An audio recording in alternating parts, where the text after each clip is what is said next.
estiver com a sua Bíblia aberta, ou então aqui na frente. Pai, aqueles que me deste, eu quero que onde eu estiver também estejam eles comigo, para que vejam a minha glória que me deste, porque tu me amaste antes da fundação do mundo. Amém? Eu gostaria de falar um pouquinho sobre esse versículo, sobre esse texto. E a título de introdução, eu gostaria de dizer que a grande necessidade da igreja é um conhecimento profundo da glória de Deus. A nossa grande necessidade é um conhecimento profundo da glória de Deus. A necessidade da nossa geração é experimentar a manifestação da glória de Deus. Precisamos, nós, igreja de 2019, do século 21, nós, igreja do Senhor.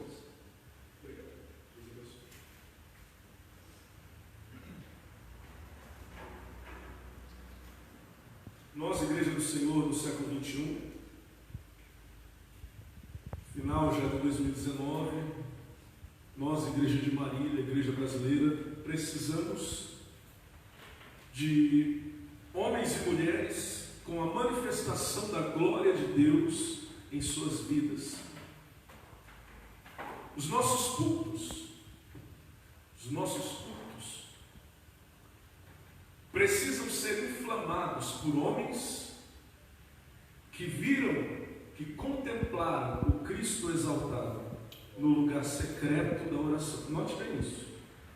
Homens e mulheres que contemplaram, que viram, que contemplaram, e eu diria mais ainda, que contemplam, que continuam a contemplar o Cristo exaltado no lugar secreto da oração. Eu louvo a Deus porque este culto também é um culto de oração. Amém? Porque é no lugar da oração, naquele aposento da oração, é que nós contemplamos o Cristo exaltado. É quando nós nos encontramos com o Senhor por meio da oração, é ali que nós contemplamos as maravilhas do nosso Deus, a beleza e a glória do nosso Salvador. Nossos bancos aqui na igreja precisam se encher de pessoas cujos corações anseiam pela manifestação da presença de Deus nas suas vidas. E aí nós poderemos dizer que nós temos ou estamos experimentando um verdadeiro avivamento. Porque, permita-me dizer, o Brasil não tem experimentado um verdadeiro avivamento, ou pelo menos não um grande avivamento, tá? Isso que dizem por aí que o Brasil está experimentando um grande avivamento, eu diria que não é verdade.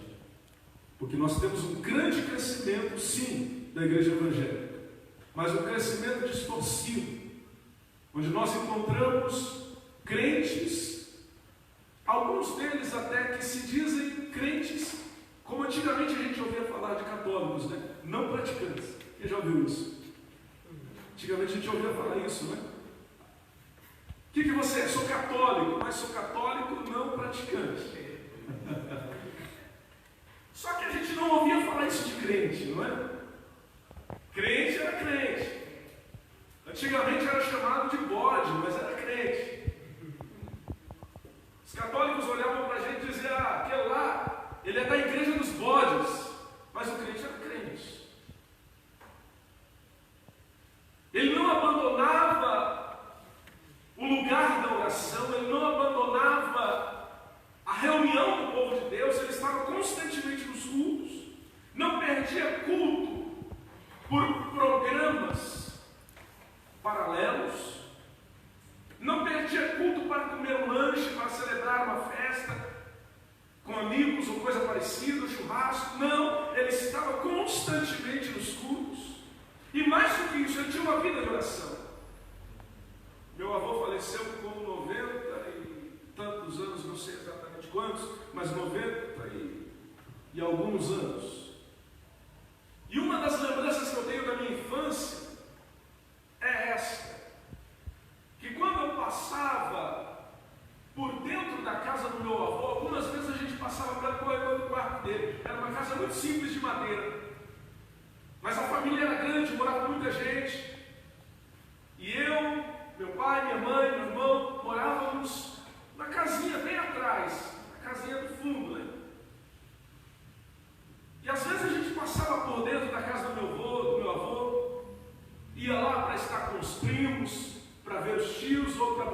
meus primos.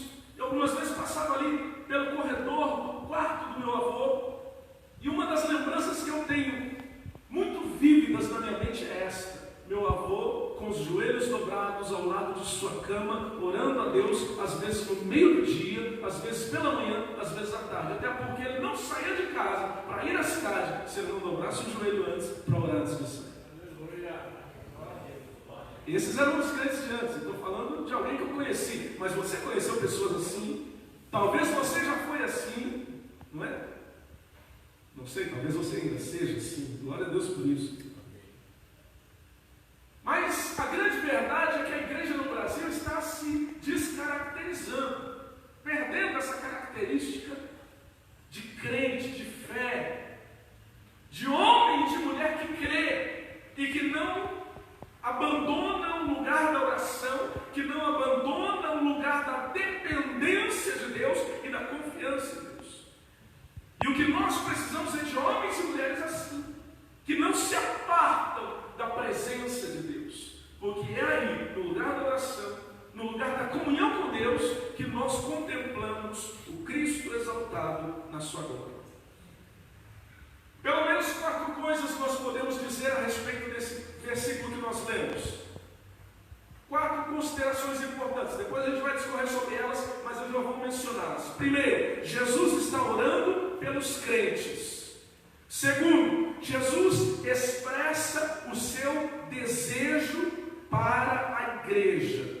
Terceiro, só contemplará a glória de Cristo quem estiver em sua presença. E em quarto lugar, a glória pertence somente a Ele.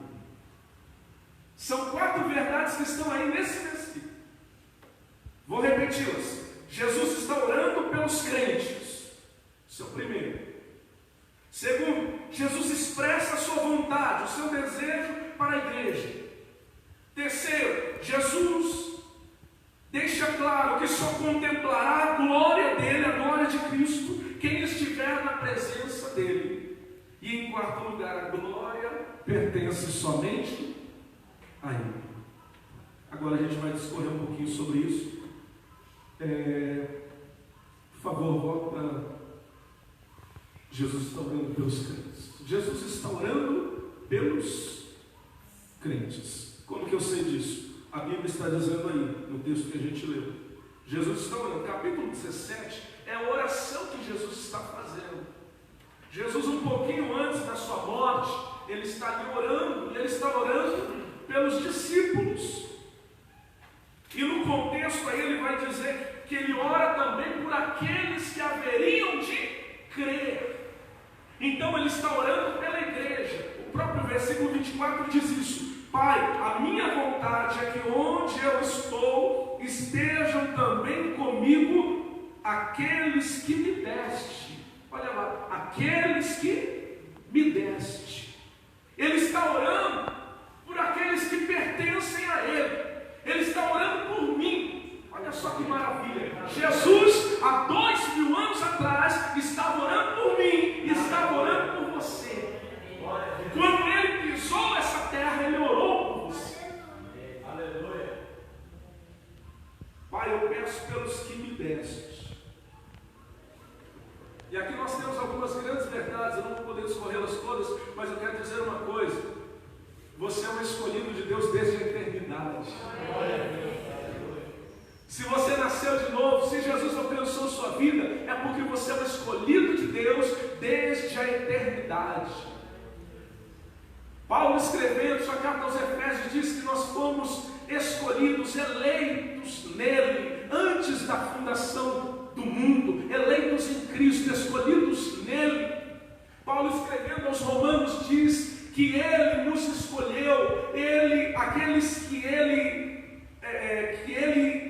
elegeu, que Ele escolheu, que Ele predestinou, a esses também Ele chamou, a esses também Ele santificou e a esses também Ele glorificou. Toda a obra da redenção em nossas vidas, na vida de um crente, está descrita ali naquele texto.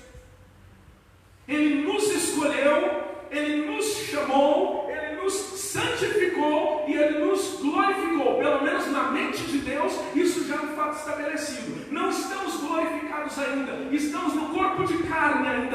mas na mente de Deus, na escolha de Deus, na decisão de Deus, segundo o beneplácito de sua vontade, já estamos glorificados com Deus. Você é um eleito de Deus, e é por isso que Jesus está orando por você. Que Ele está orando por aqueles que pertenciam a Ele. Segundo lugar, por favor, Ele expressa o seu desejo para a igreja. Como que eu sei que Ele expressa o seu desejo para a igreja? Está escrito aí: Pai, eu quero, Pai, a minha vontade. A Bíblia que eu estou usando, a versão revista e atualizada de Almeida, diz assim: Pai, a minha vontade é esta, que onde eu estou, estejam eles comigo. Olha só, Ele expressa a sua vontade para nós. E qual que é a vontade dele? Que estejam comigo e que vejam a minha glória. Que estejam comigo e que vejam a minha glória. Esta é a vontade dele. Que estejam comigo e que vejam a minha glória. Aí alguém pode pensar assim: é um capricho de Deus, é um capricho de Jesus, né? Dá licença, irmãos, um momento.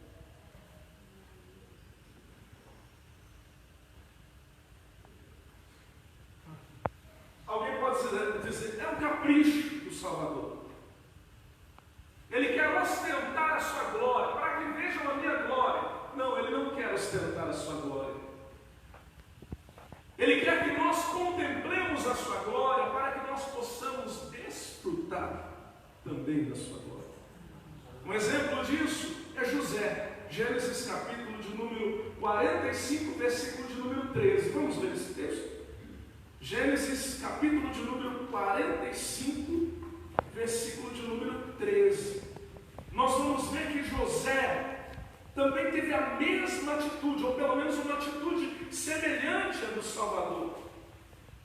Uma atitude semelhante à atitude de Jesus. Qual foi a atitude de José? Capítulo 45, versículo de número 13 de Gênesis. Ele diz assim: fazei saber a meu pai toda a minha glória no Egito, e tudo o que tendes visto, apressai-vos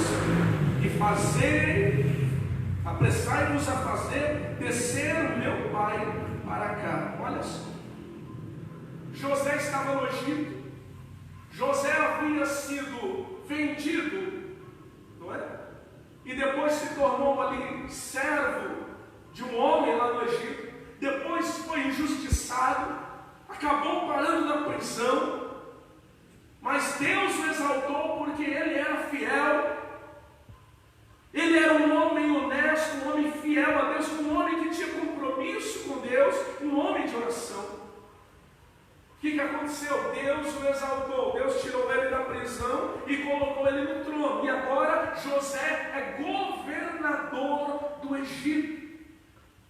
A sua família ficou lá longe, lá adiante.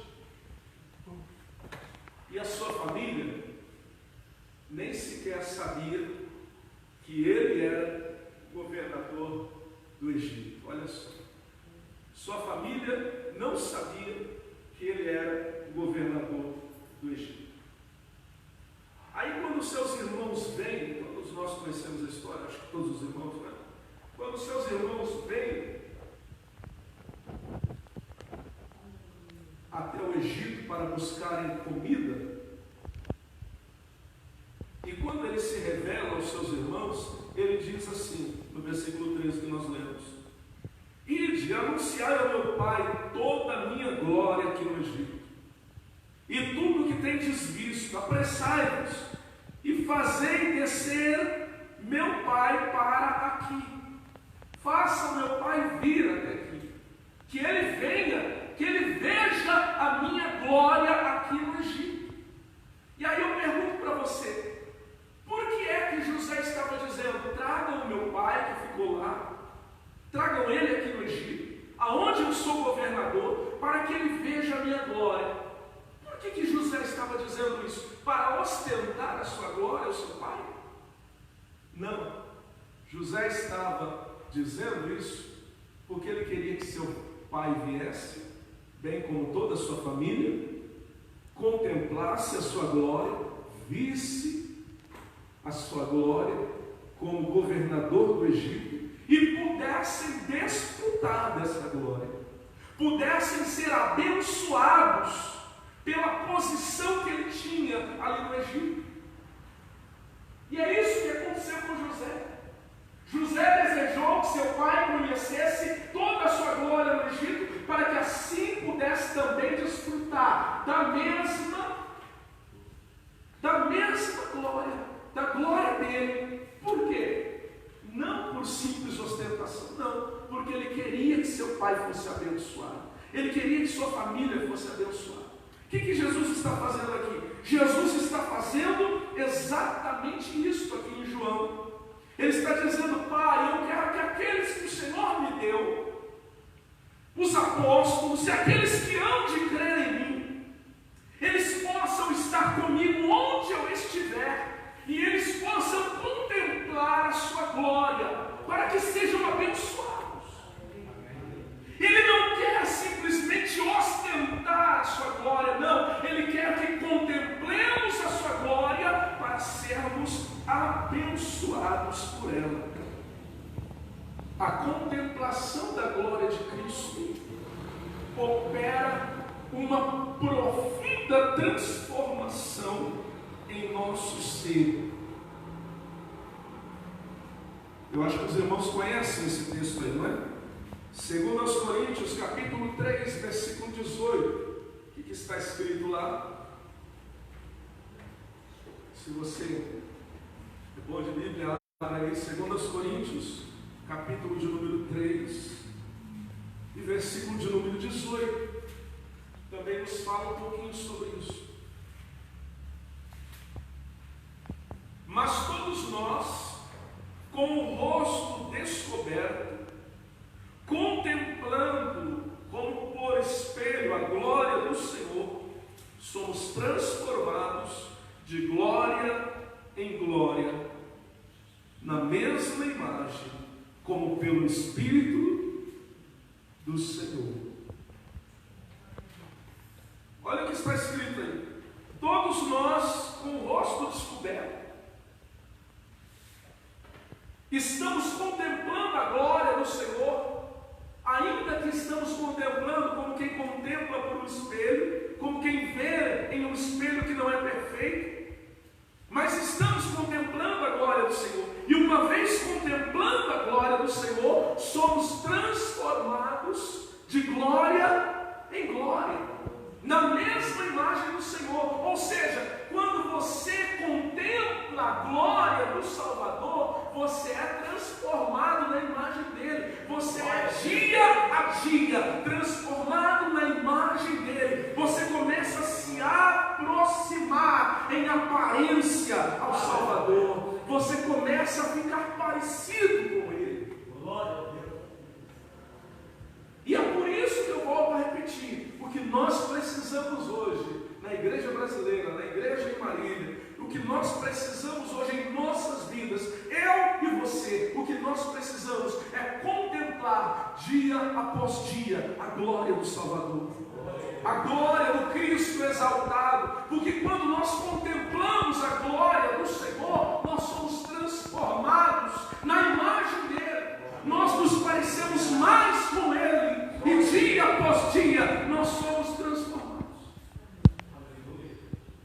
A palavra que aparece nesse versículo aqui no texto grego, a palavra para transformação que aparece aí no texto grego, é a palavra que dá origem à nossa palavra em português, metamorfose. É a palavra que dá origem à palavra metamorfose, é a raiz da palavra metamorfose. É bem parecido, é quase que uma transliteração, bem parecido. Todo mundo sabe que é a metamorfose, não é? É aquele processo pelo qual uma lagarta se transforma em uma. Vamos lá? Uma lagarta se transforma em uma. A lagarta é bonita? Sim ou não? Não. A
da imundície, da iniquidade, dos pecados e das coisas, dos prazeres deste mundo, desta vida, vão ficando para trás para que a gente possa então voar como uma linda borboleta.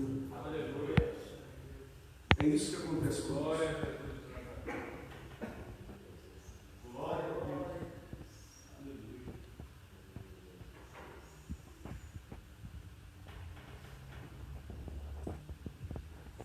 Um outro texto, 1 João capítulo 3,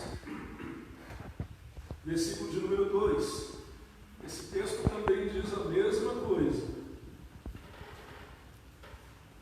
de forma um pouquinho diferente, mas esse texto também fala sobre a mesma verdade.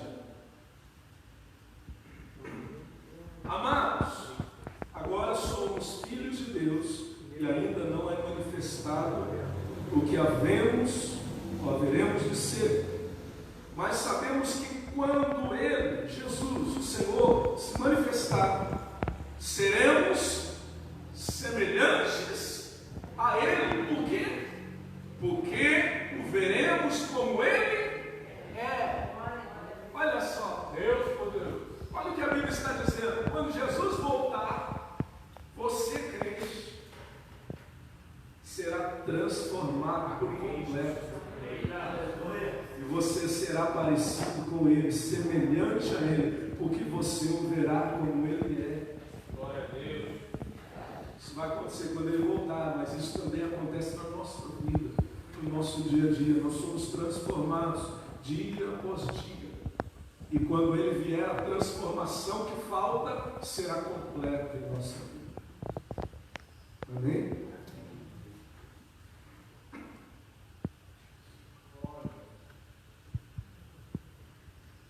Só contemplará a glória de Cristo quem estiver em sua presença. Nosso próximo. Só contemplará a glória de Cristo quem estiver em sua presença. É outra coisa que Jesus disse. Jesus disse isso, ele disse, versículo 23 aí que a gente leu, 24, perdão. João 17, 24. Pai, aqueles que me deste, eu quero que onde eu estiver, estejam eles comigo, para que vejam a minha glória. Ou seja, só vai ver a glória de Cristo quem estiver na sua presença. Amém? Quem estiver na sua presença. Estejam comigo para que vejam a minha glória.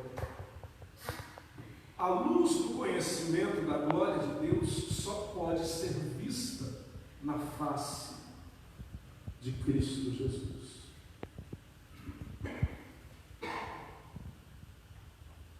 Isso, irmãos, é muito sério.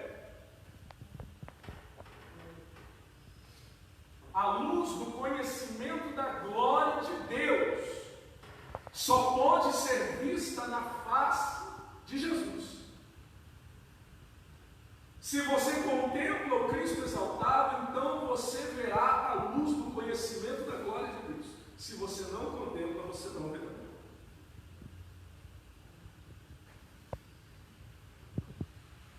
Tem uma frase de John Owen. John Owen foi um puritano que viveu há alguns séculos atrás. E ele disse assim: uma vez tendo conhecido o amor de Cristo, o coração do crente estará sempre insatisfeito, até que a glória de Cristo seja vista por ele em sua plenitude. Resumindo aqui em palavras simples, você só ficará satisfeito o dia que você contemplar Jesus de fato na glória. Se o seu coração realmente foi transformado, somente lá que você ficará satisfeito. Até que isso não aconteça, você sempre vai querer estar em oração, você sempre vai desejar estar reunido com a igreja, sempre haverá um anseio na sua alma, porque a contemplação da glória de Cristo opera transformação em nosso ser, e o crente sente a necessidade de transformação. Então o crente quer contemplar a glória de Cristo. Não há bem maior para um crente, para um servo de Deus, do que a presença do seu Senhor. Não há bem maior. Paulo disse assim: olha, eu tenho todas as coisas como perda por amor a Cristo. Aquilo que para mim era lucro, considerei como perda. E aí ele diz assim, primeiro ele diz aquilo que era lucro, depois ele diz, de fato considerei todas as coisas como perda e como esterco para ganhar a Cristo. Para que eu possa ganhar a Cristo, eu sou capaz de renunciar todas as coisas e considerá-las todas como perda, como esterco, como algo que não tem valor para mim. É como aquele homem que Jesus disse, e ele vai a um campo, e ele vê um campo lá, um terreno que não tem muito valor, mas ele descobre que naquele terreno tem uma pedra de muito valor, uma pedra muito preciosa. Ele volta, ele vende tudo que ele tem, tudo que ele tem, para comprar aquele pedacinho de terra que nem vale tanto assim, mas porque naquele pedaço de terra tem uma joia de muito valor. É assim que o crente faz por amor a Jesus. É assim que você, que é servo de Deus, faz por amor a Jesus.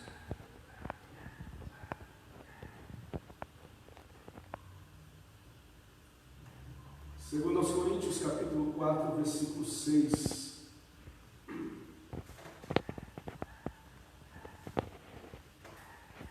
Segundo aos Coríntios, capítulo 4, versículo 6.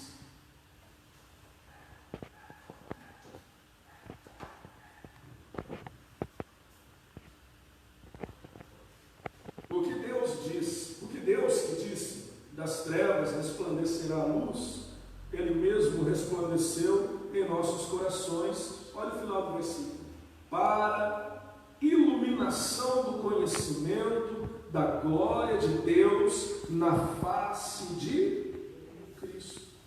Olha só, iluminação do conhecimento de Deus aonde? Na face de Cristo. Ninguém pode contemplar a glória de Deus se não for pela face de Cristo. Ninguém pode contemplar a iluminação, esse conhecimento, pode chegar a esse conhecimento de Deus, se não for pela face de Jesus Cristo. João capítulo 14, versículo 9. João capítulo 14, versículo 9. Jesus está com os seus discípulos.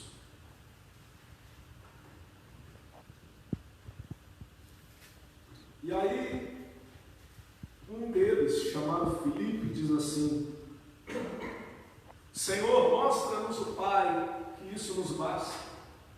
Capítulo 14, versículo 8 e 9. Filipe disse: Senhor, mostra-nos o Pai, que isso nos basta.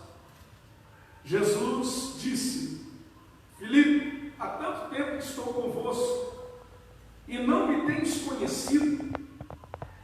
Quem me vê a mim, vê o Pai. Como dizes tu, mostra-nos o Pai?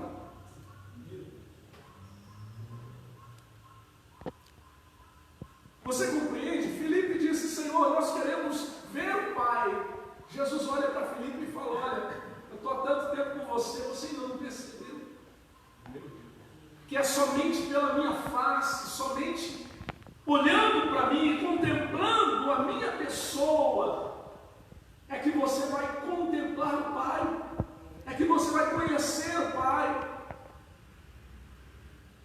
E isso é tão verdade que Jesus disse assim, alguns versículos antes, no capítulo 14 ainda, no versículo de número 6, ele disse: olha, eu sou o caminho, a verdade e a vida. E aí ele disse assim: ninguém vem ao Pai senão por mim. Olha que Jesus não disse assim, ninguém vai ao Pai. Não, ele disse: ninguém vem ao Pai. Ninguém pode contemplar a glória de Deus, ninguém pode experimentar o conhecimento da pessoa de Deus, se não for por meio de Jesus Cristo. E aqui eu quero nossa mensagem, a nossa pregação, o evangelho que nós proclamamos, tem que ser um evangelho cristocêntrico. Tem que ser um evangelho onde Jesus é o centro, onde Jesus é a principal mensagem, ou melhor, é a única e grande mensagem. A palavra evangelho significa boas novas, boa notícia. Qual é a boa notícia que nós temos? Jesus é a boa notícia que nós temos. Jesus é o evangelho. O que eu estou dizendo para você com isso é que Jesus é o evangelho. E Jesus disse que Ele é a boa notícia de que Deus, o Deus Criador, agora decidiu se aproximar do ser humano caído no pecado.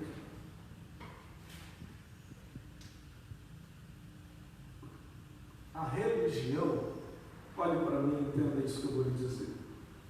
Isso não está nem aqui nem ali, não está nem no script, mas preste muita atenção nisso que eu vou te dizer. A religião é uma tentativa do homem pecador de chegar a Deus. A redenção é Deus indo em busca do homem caído e pecador. As pessoas que estão lá fora não estão precisando de que levemos a ela uma religião ou mais uma religião. Elas estão precisando que nós levemos a ela a redenção, a mensagem da cruz, o Cristo ressurreto, para que elas contemplem esse Cristo na sua glória e sejam também transformadas por esse Cristo. Sejam transformadas também pela contemplação da glória de Deus.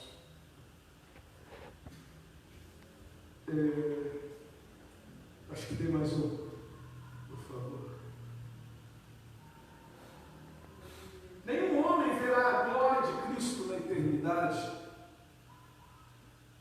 se não tiver uma visão desta glória aqui no presente, pela fé. Isso é muito importante para que você guarde isso muito bem guardado aqui, essa verdade. Nenhum homem, nem eu, nem você, nem um homem, nem uma mulher, verá a glória de Cristo lá no céu, se primeiro não tiver uma visão da glória de Cristo aqui pela fé. Precisamos primeiro ter uma visão da glória de Cristo aqui pela fé, para que então na eternidade, no céu, possamos um dia contemplar a glória de Cristo. Os apóstolos viram a sua glória, capítulo 1 do Evangelho de João. João, capítulo de número 1.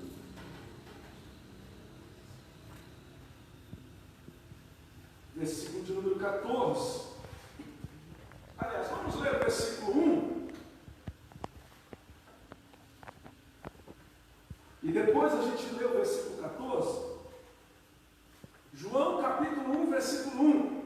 No princípio era o verbo estava com Deus e o verbo era Deus. Versículo 14. E o verbo se fez carne e habitou entre nós, cheio de graça e de verdade, e vimos a sua glória como do unigênito do Pai. Olha só o que está escrito aí. O verbo, olha que o versículo de número 1 diz que no princípio era o verbo estava com Deus e o verbo era Deus. O versículo 3 diz que todas as coisas foram feitas por meio dele, e sem ele nada do que foi feito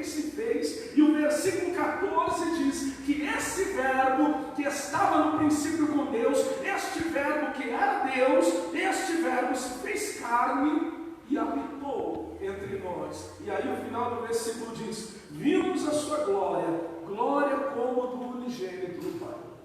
Agora eu quero que você preste atenção no que eu vou te dizer.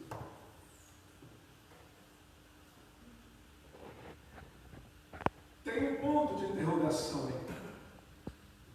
Você tem irmãos que estavam até querendo dar glória a Deus quando a gente lê esse texto. Glória a Deus. O verbo se fez carne, vimos a sua glória. Mas tem um ponto de interrogação. E a minha pergunta é: como que eles puderam ver a glória de Deus? Se você conhece a Bíblia, se você conhece de forma particular as profecias do Antigo Testamento, de forma especial o profeta Isaías, você há de convir comigo que era praticamente impossível contemplar a glória de Cristo, contemplar essa glória como do unigênito do Pai. Por que eu estou dizendo isso? Eu gostaria que você me acompanhasse para que você entendesse o meu raciocínio. Isaías 52, versículo 14.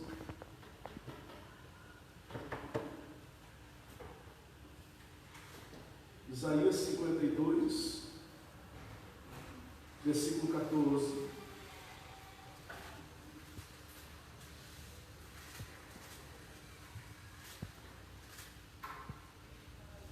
Olha só o que está escrito. É uma profecia sobre Jesus.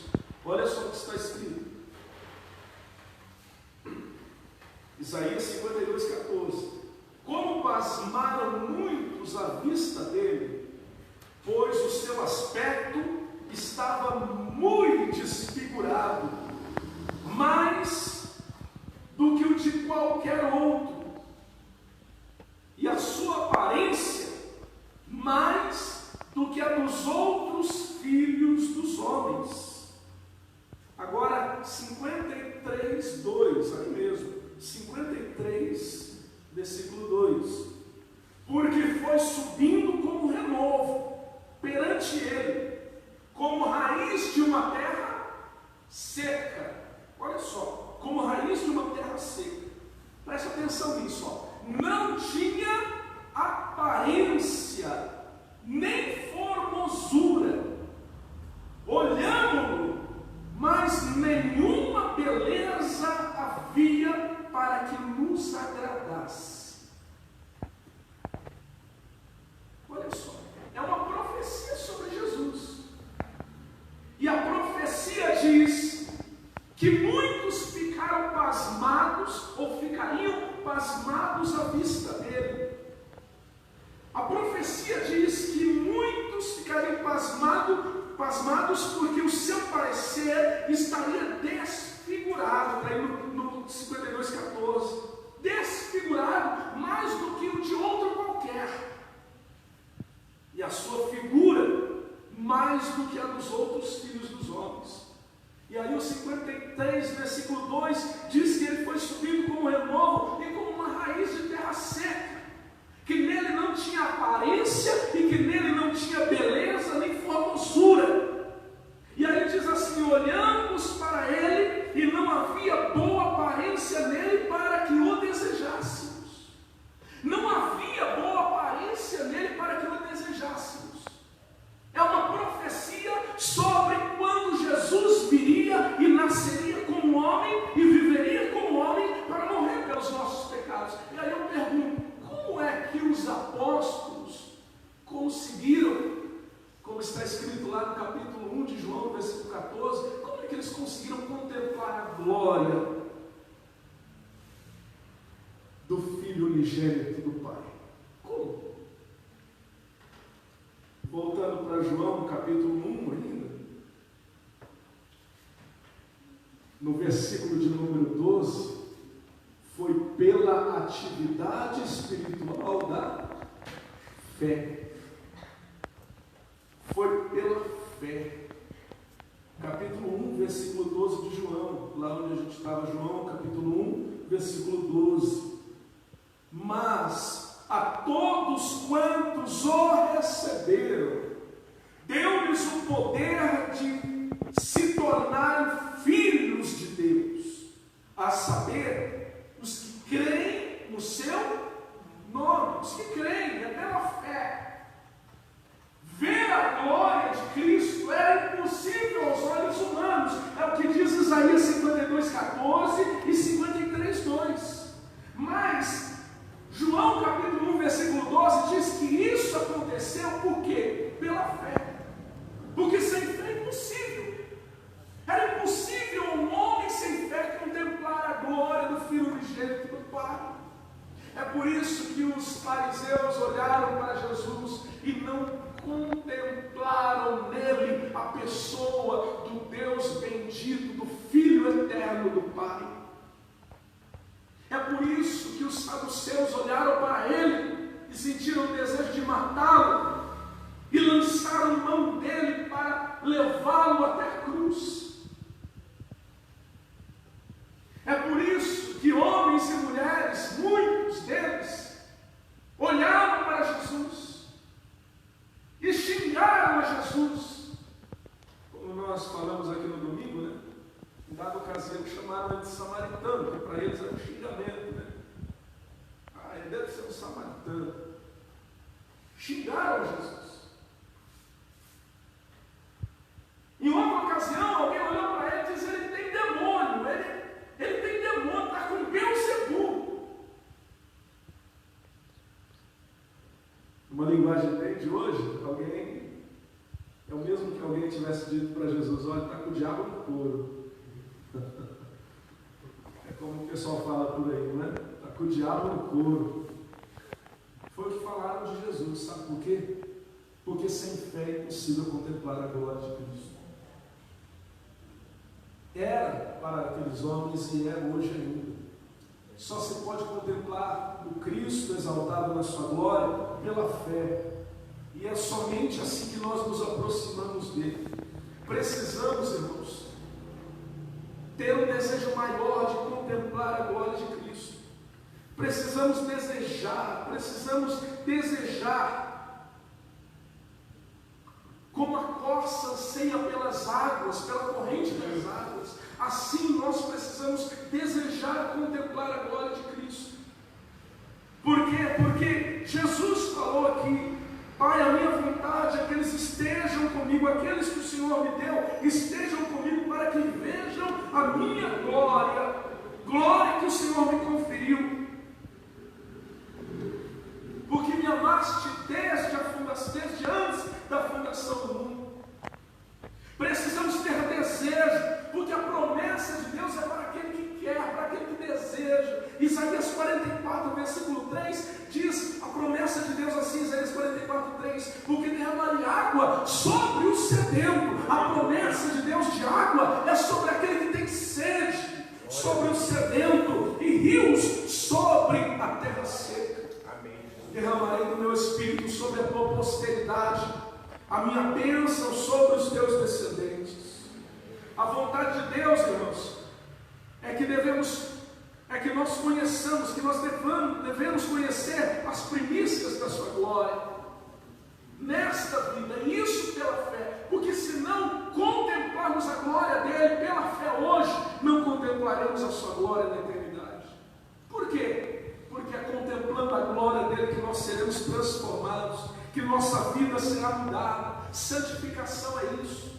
A santificação só acontece quando o homem está na presença de Deus, contemplando a glória do Cristo exaltado no aposento da oração. É aí que o homem é santificado. Se a mulher não vive uma vida de oração, uma vida de comunhão com Deus, onde ele no aposento da oração contempla o Cristo exaltado, então esse homem, essa mulher não experimenta santificação na sua vida, porque santificação é a obra do Espírito Santo. Isso acontece quando o homem e a mulher está em comunhão profunda com Deus.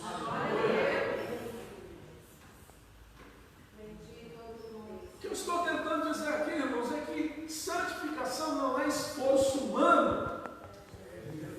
Santificação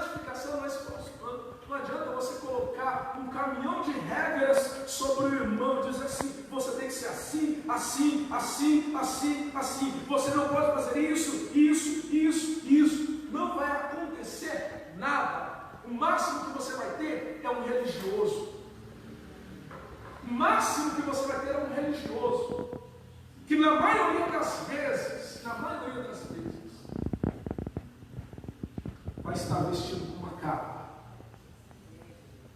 Como disse Jesus nas palavras de Jesus, será como um sepulcro caiado, bonito por fora, mas cheio de podridão por dentro. Santificação não é esforço do homem. Não estou dizendo que você não tem que lutar contra a carne, não, tá? Vou pedir aos irmãos, por favor, não torça ou não distorça as minhas palavras, né?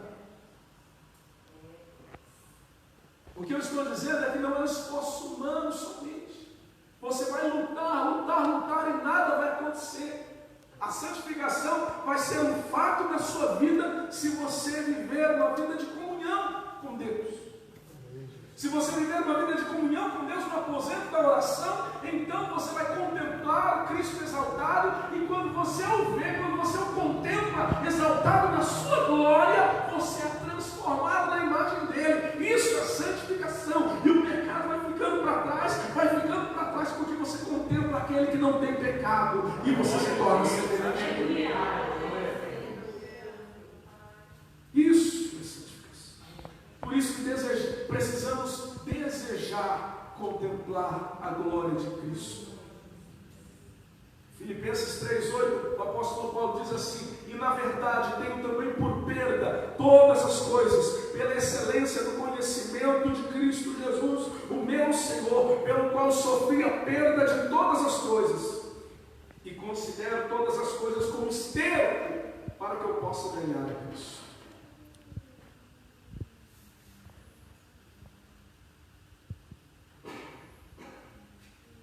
A minha glória, esse é o último ponto do nosso texto.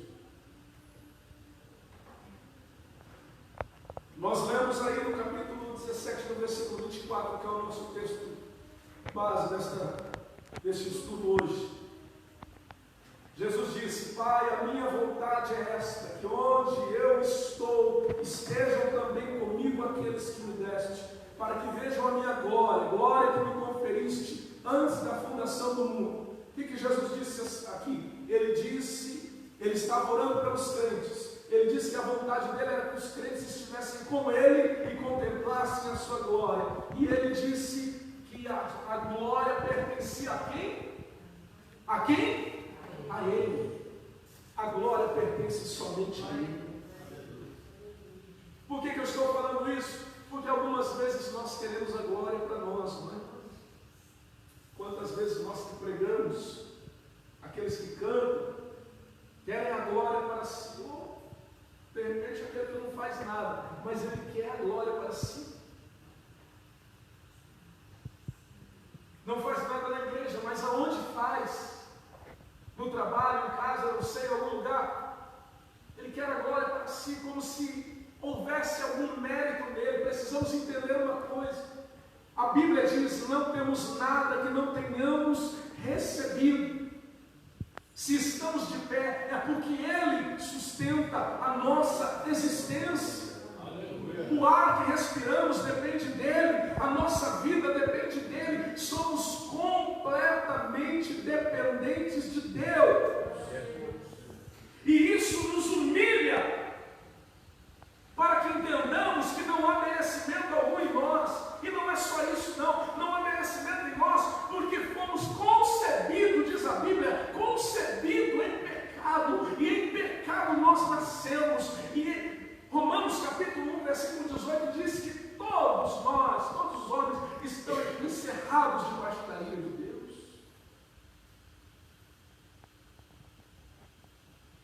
A carta aos Romanos continua falando sobre isso e diz que o salário do pecado é a morte. Diz que todos pecaram, destituídos estão. Se não me engano, capítulo 3, versículo 26 de Romanos diz que todos pecaram, destituídos estão da glória de Deus.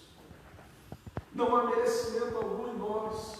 Se nós estamos aqui e recebemos a salvação, é pela inteira graça e misericórdia do nosso Salvador. E precisamos compreender isso. A glória pela nossa salvação não é nossa, a glória é dele.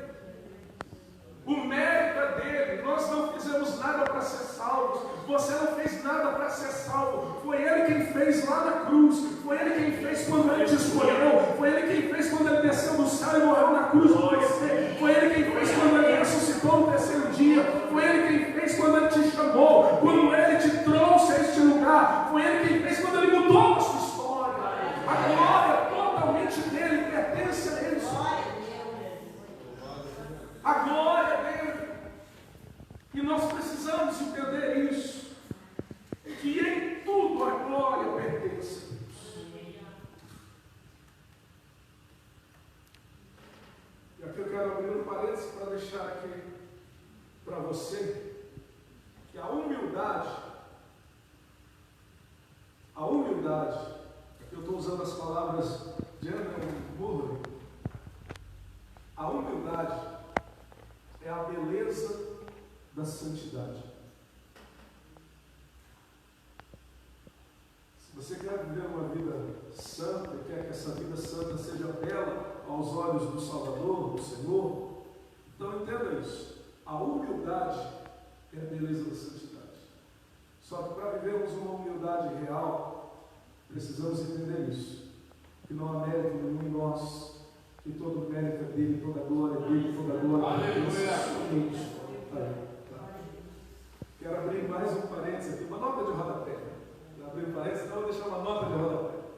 Uma nota de rodapé aqui, para lembrar os irmãos que este enunciado, glória somente a Ele, é um dos 5 pontos, dos grandes, dos principais pontos da Reforma Protestante, um dos 5 pontos da Reforma Protestante, que são as bases da Reforma Protestante. A Reforma Protestante do século XVI, quando Deus levantou Martinho Lutero e alguns outros homens que romperam com a Igreja Católica, quebraram o poderio da Igreja Católica e começaram a pregar que a salvação era somente pela fé, somente pela graça, mediante a fé. Quando Deus levantou esses homens, eles começaram a pregar baseados em 5 verdades. A salvação somente pela graça. A salvação somente por meio da fé. Somente Cristo deveria ser pregado e deveria ser adorado. Somente a Deus deveria ser dada toda a glória. E somente as Escrituras deveriam ser reconhecidas como autoridade de fé e prática da Igreja. Esses eram os 5 pilares da Reforma Protestante. Eram e são 5 pilares da Reforma. Por que eu estou falando isso? A nota de rodapé é essa. Porque nós estamos em outubro, não é? E dia 31 de outubro é dia da Reforma Protestante. Não é dia de Halloween, não. Halloween foi inventado depois. É dia da Reforma Protestante. Foi o dia que Martinho Lutero afixou nas portas da igreja de Wittenberg as 95 teses contra as indulgências. E daquele dia se rompeu a Reforma Protestante. Um dos pontos é este: somente a Deus seja a glória. Amém? E agora nós vamos encerrar com a nossa conclusão. E a nossa conclusão é essa: a contemplação da glória de Deus na face de Cristo, pela fé, como decorrência da comunhão com Ele. Olha só, a contemplação da glória de Deus na face de Cristo, pela fé, como decorrência da comunhão com Ele, é que produzirá homens e mulheres transformados e em constante processo de transformação. Olha só, homens e mulheres transformados e em constante processo de transformação, sobre os quais o mundo não exercerá influência significativa. Antes, esses homens e mulheres influenciarão o mundo como o bom perfume de Cristo. E aqui eu quero lembrar você que não está escrito como o bom perfume de Cristo, não. Está escrito como o bom perfume de Cristo. Por quê? Porque, segundo aos Coríntios, capítulo 2, versículo 14 e 15, diz que eu nós somos o bom perfume de Cristo. Então, olha só, aqueles que contemplam a glória de Deus na face de Cristo e fazem isso pela fé, e fazem isso como decorrência da sua comunhão com Ele, esses é que serão transformados, é que produzirá homens e mulheres, a contemplação dessa glória que produzirá homens e mulheres transformados e em constante processo de transformação, sobre os quais o mundo não exercerá influência significativa. Antes, esses homens e mulheres influenciarão o mundo como o bom perfume de Cristo que são. Isso é um verdadeiro e genuíno avivamento. Ou seja, a vida de Deus manifestando nos homens e através dos homens. Definitivamente, precisamos contemplar o Cristo exaltado em sua glória. Amém? Só como nota para nós encerrarmos, já encerrando, nesse texto de 2 Coríntios, que está aí, 2 Coríntios 2, versículo 14 e 15, diz assim: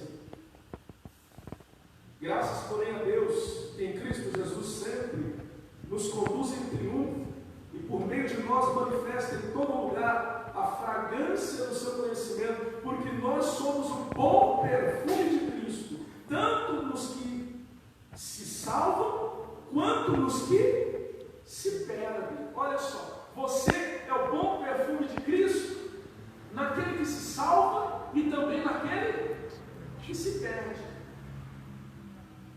Estou falando isso porque eu sei que tem irmãos que ora por alguém, prega o evangelho para aquela pessoa, insiste, e aquela pessoa não tem. E alguns irmãos ficam tristes, chateados, é lógico, uma certa tristeza a gente sente, mas alguns irmãos ficam se martirizando como se ele tivesse que pagar algum preço por aquilo. Jesus pagou um preço. Entenda uma coisa, está escrito aí que você é o bom perfume de Cristo naqueles que se salvam e também naqueles que se perdem. Ou seja, o Evangelho vai quebrantar o coração de alguns e vai endurecer o coração de outros. Tenha consciência disso. Saiba disso, que alguns serão endurecidos pelo Evangelho. A Bíblia diz isso. Nós somos o bom perfume de Cristo, tanto nos que se salvam, como nos que se perdem. Versículo 16: para com estes que se perdem, cheiro de morte para a morte, para com aqueles que se salvam, aroma de vida para a vida. Glória a Deus. Amém? Nós encerramos aqui. Perdoe-me aí por orar. Vamos nos colocar de pé em nome do Senhor Jesus. Eu espero que tenha sido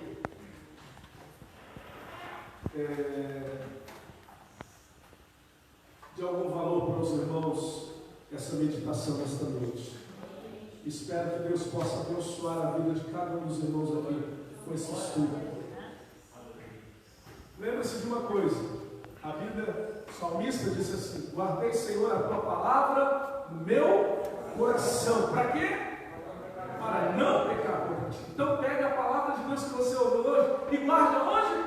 No seu coração. Guarde no fundo do seu coração. Lembre-se dela, medite nela durante a semana. Lembre-se do que nós meditamos aqui hoje, do que nós lemos aqui hoje. Releia esses textos em casa. Medite sobre eles. Lembre-se sobre o que foi falado aqui e deixe que o Espírito Santo continue falando. Porque as palavras do pregador, do ensinador, são algumas, mas as palavras do Espírito Santo são muito mais e muito mais poderosas. Ele vai continuar falando ao seu coração. Permita que ele continue falando a você. Amém? Oremos. Grande Deus, nosso Pai, te louvamos nesta hora, Senhor. Te bendizemos e te exaltamos, porque o Senhor é bom, porque o Senhor é misericordioso, porque o Senhor é maravilhoso. Te louvamos, Senhor, porque há 2000 anos atrás, quando o Senhor veio a este mundo para morrer por nós, o Senhor orou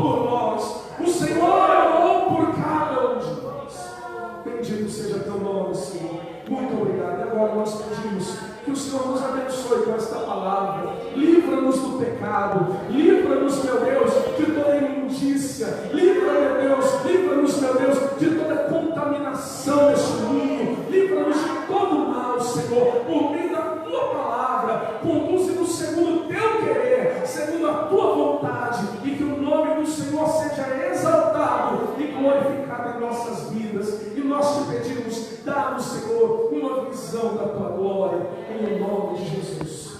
Amém. Graças a Deus. Amém. Eu vou a palavra em nome do Senhor Jesus e agradeço pelo